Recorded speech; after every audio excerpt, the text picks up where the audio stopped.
Vamos seguindo.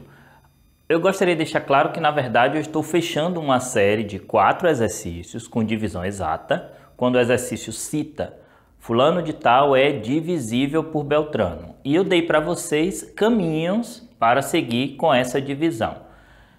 Sempre que você for fazer um exercício de polinômio, é interessante que você tenha as várias facetas de resoluções possíveis, porque às vezes, se você escolhe um caminho equivocado, vai dar trabalho fazer o exercício. Retomando nossa lista, os 2 primeiros exercícios, a gente tem o polinômio dividendo, o polinômio divisor numericamente informados.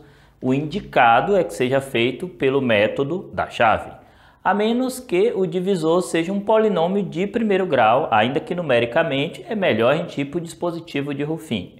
Aí depois, nas questões 3 e 4, era um exercício que era, por assim dizer, exclusivamente para trabalhar com essa estrutura. Porque a gente não tinha um polinômio dividendo nos 2 exercícios. O polinômio dividendo no primeiro exercício, que é o exercício 3, era exatamente o foco da questão. E no segundo exercício que envolvia isso aqui, que era o exercício 4, eu precisava achar o dividendo. Então eu lançava a mão do divisor, do quociente e do resto, que eram dados no exercício. Eu tinha que usar isso aqui para responder a questão.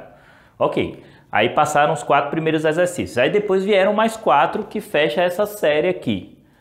4 exercícios falando de divisão exata. Aí eu botei 2 exercícios onde a gente pegava o divisor, calculava as raízes e obtinha valores inteiros. Aí eu dei um caminho. Se você pega o divisor, calcula as raízes e os valores são inteiros, siga esse caminho, porque você acabou de ter raízes do próprio dividendo, dava um sisteminha rapidinho, a gente resolveu o exercício.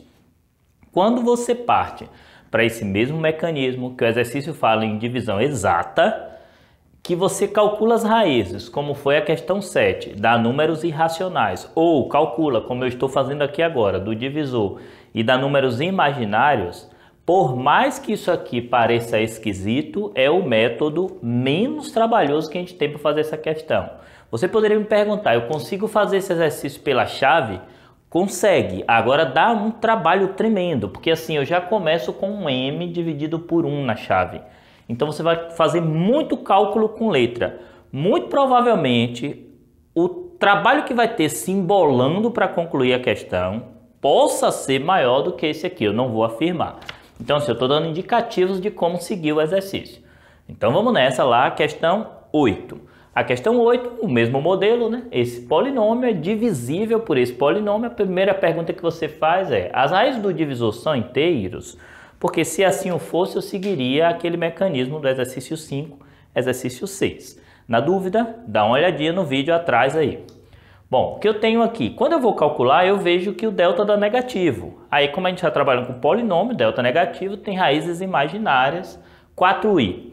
Aí eu desenvolvo e acho 2 raízes imaginárias. É possível fazer como exercício 5 e 6? É. Pega isso aqui, substitui no lugar do x e vai dar 0, porque esse valor aqui anula, já que o resto é 0. Então, você pega esse número, atribui aqui, vai dar 0 o resultado. O problema, na verdade, é calcular a 4ª potência disso. É calcular a 3ª potência disso. A mesma coisa com números irracionais. Depois você ainda tem que fazer com isso. É possível, sim, mas não é indicado. Então, você calculou as raízes, não deu números inteiros, é indicado que você faça por esse método. Não é obrigatório, mas é indicado. Se quiser escolher outro método, siga lá. Eu passei algumas maneiras para fazer divisão de polinômio. P d vezes Q mais R. No fato do polinômio ser divisível, esse resto é 0, a gente já viu aí. E também a gente aprendeu que o primeiro e o último coeficiente eles são previsíveis para a gente. Então eu tenho que multiplicar esses 2 termos aqui e tem que aparecer esses 2 termos. E tem que aparecer mx². Ora, então o primeiro coeficiente, na verdade, não é o nosso A. Aí você fala, e se eu puser A? Pode botar também. Agora sim, você vai fazer muita conta com letra. Olha que aqui já tem muita conta. Se eu ainda puser o A e o C como coeficientes algébricos, isso aqui vai dar um paranauê de cálculo. Então, assim, é interessante que a gente tente prever, como eu falei no último exercício, as pontas. Eu preciso multiplicar isso aqui para dar mx². Então, esse coeficiente tem que ser m vezes 1, mx² aqui, né? Quando eu multiplicar isso aqui. Então, não vou botar o a aqui que eu havia colocado, eu vou botar m. E a ponta também é previsível, eu preciso de dois números cujo produto tem menos 10. Então aquele último dos termos ali, o termo independente desse polinômio de segundo grau quociente, vai ter que ser menos 2. Que aí eu multiplico isso por isso e dá menos 10. Aí daqui para baixo é conta. Eu vou me reservar o direito de não ficar fazendo os cálculos e dizendo para vocês o que eu fiz. mx à quarta, bx ao cubo, menos 2x quadrado, tá tudo aqui. Multipliquei e agrupei. Agrupei por graus. E depois eu comparo. Aqui eu tenho mx à quarta que precisa ser mx à quarta. Como a gente já previu as pontas, isso aqui é inútil, isso aqui também é inútil. A gente já sabe o que é que vai acontecer. Com um grau maior é com um termo independente. Aí você vai para o miolo. É interessante a rotina disso aqui. Quando eu comparo x ao cubo com x ao cubo, eu não consigo ir muito além, porque eu fico com 1, que é o coeficiente do x ao cubo, tem que ser igual a b menos 2m. Eu estou dependendo de duas letras. Para aí e deixa quieto. Agora eu vou para o x quadrado. Quando eu comparo o x quadrado, é que o Paravô é grande, né? N, que é o coeficiente de x ao quadrado no primeiro membro, precisa ser igual a isso aqui. Então eu dependo do b e do m para saber quem é o n. Não é por aqui que eu vou começar a questão. Quando eu comparo o termo de grau 1, 19, o coeficiente do x, né? Precisa ser igual a 4 mais 5b. Enfim, achei o meu caminho. Então, 19 igual a 4 mais 5b. Então, isso aqui seria, digamos assim, o primeiro passo para a gente desembolar a questão. 19 igual a 4 mais 5b. Eu vou e acho b. Quando eu encontrar o valor de b, eu vou pegar esse valor de b e trazer para aqui. Então, essa aqui seria a minha segunda etapa do sisteminha. Eu achei o valor do b, que é 3, substituo aqui, o m vai dar 1. Quando eu substituo aqui que acho o m, eu posso ir aqui para o meio, porque eu já sei quem é b e quem é m. Então essa seria a terceira etapa do meu cálculo com sistema e a rotina me leva obrigatoriamente a esse caminho. Achei b, vim aqui, achei m.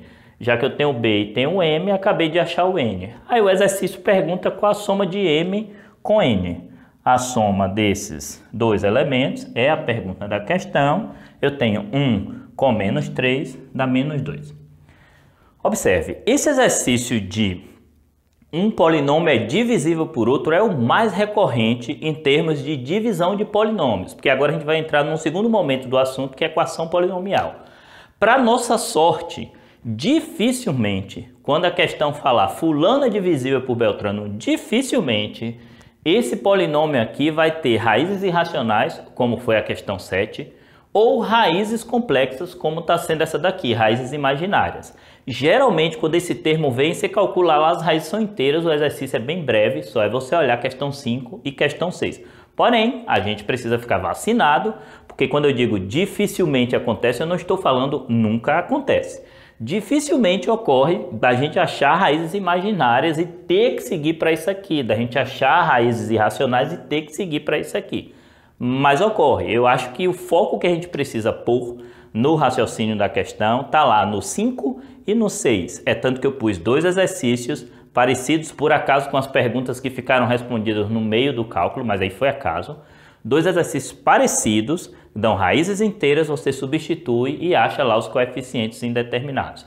Agora a gente segue para a questão 9, a gente vai entrar agora na situação de equações polinomiais.